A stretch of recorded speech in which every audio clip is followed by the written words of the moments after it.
Job chapter 40.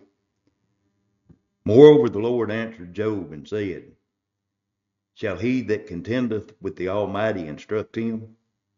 He that reproveth God, let him answer it.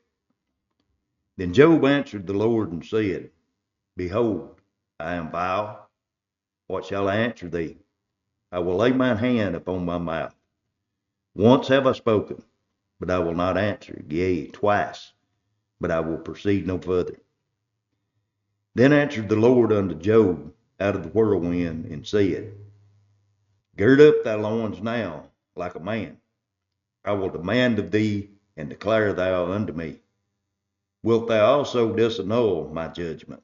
Wilt thou condemn me, that thou mayest be righteous? Hast thou an arm like God? Or canst thou thunder with a voice like him? Deck thyself now with majesty and excellency, and array thyself with glory and beauty. Cast abroad the rage of thy wrath, and behold every one that is proud, and abase him. Look on every one that is proud, and bring him low, and tread down the wicked in their place. Hide them in the dust together, and bind their face in secret. Then will I also confess unto thee that thine own right hand can save thee. Behold now the behemoth which I made with thee. He eateth grass as an ox. Lo, now his strength is in his loins, and his force is in the navel of his belly. He moveth his tail like a cedar, and the sinews of his stones are wrapped together. His bones are as strong pieces of brass. His bones are like bars of iron. He is the chief of the ways of God. He that made him can make his sword to approach unto him. Surely the mountains bring him forth food, where all the beasts of the fields play.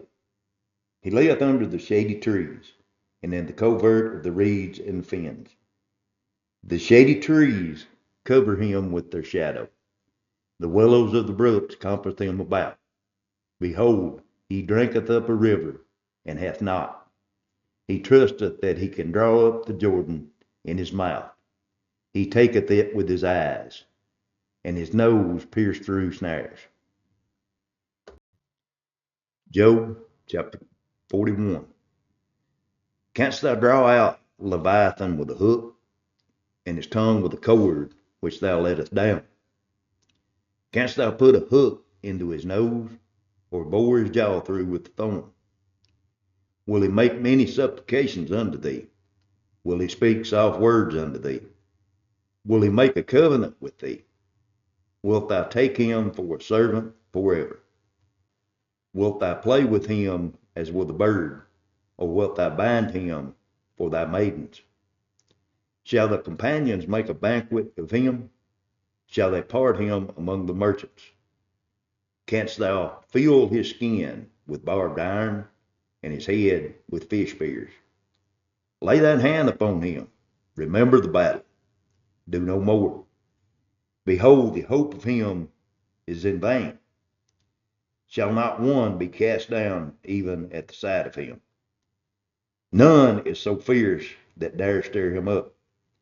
Who then is able to stand before me? Who hath prevented me that I should repay him? Whatsoever is under the whole heaven is mine. I will not conceal his parts, nor his power, nor his comely proportion. Who can discover the face of his garment, and who can come to him with his double bridle? Who can open the doors of his face? His teeth are terrible round about.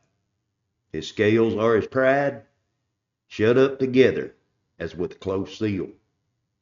One is so near to another that no air can come between them.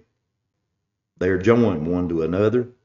They stick together, that they cannot be sundered. By his nestling a light doth shine, and his eyes are like the eyelids of the morning. Out of his mouth go burning lamps, and sparks of fire leap out. Out of his nostrils goeth smoke, as out of the seething pot or cauldron. His breath kindleth coal, and a flame goeth out of his mouth. In his neck remaineth strength, and sorrow is turned into joy before him. The flakes of his flesh are joined together, that they are firm in themselves. They cannot be moved.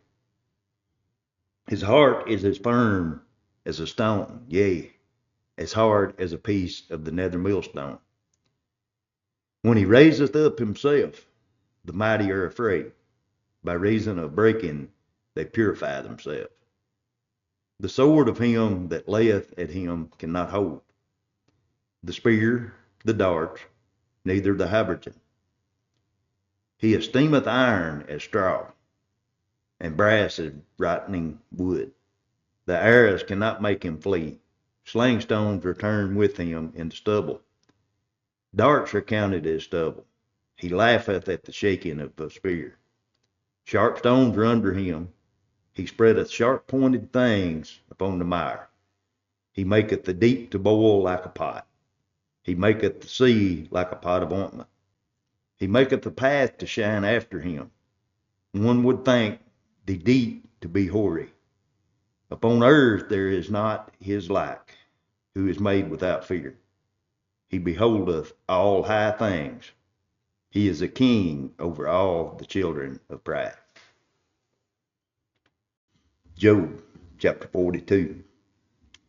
Then Job answered the Lord and said, I know that thou canst do everything, and that no thought can be withholden from thee. Who is he that hideth counsel without knowledge? Therefore have I uttered that I understand not. Things too wonderful for me, which I know not. Hear, I beseech thee, and I will speak. I will demand of thee, and declare thou unto me. I have heard of thee by the hearing of the ear, but now mine eye seeth thee. Wherefore I abhor myself, and repent in dust and ashes. And it was so, that after the Lord had spoken these words unto Job, the Lord said to Eliphaz the Temanite, My wrath is kindled against thee, and against thy two friends. For ye have not spoken of me the things that is right, as my servant Job hath. Therefore take unto you now 7 bullocks and 7 rams. Go to my servant Job, and offer up for yourself a burnt offering. And my servant Job shall pray for you. For him will I accept, lest I deal with you after your follies, in that ye have not spoken of me the things which is right, like my servant Job. So Eliphaz the Temanite, Bildad the Shuhite, Zophar the Naamanite went and did according as the Lord commanded them.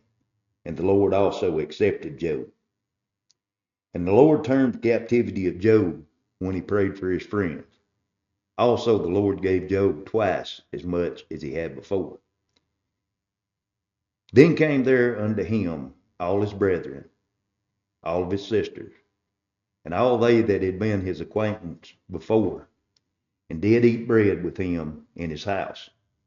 They bemoaned him, and comforted him over all the evil that the Lord had brought upon him. Every man also gave him a piece of money, and every one an earring of gold. So the Lord blessed the latter end of Job more than the beginning, for he had 14,000 sheep, 6,000 camel, 1,000 yoke of oxen, and 1,000 she-asses. He had also 7 sons and 3 daughters, and he called the name of the first Jemimah, and the name of the second Keziah, and the name of the third Kerahaphat. And in all the land was no woman found so fair as the daughters of Job, and their father gave them inheritance among their brethren.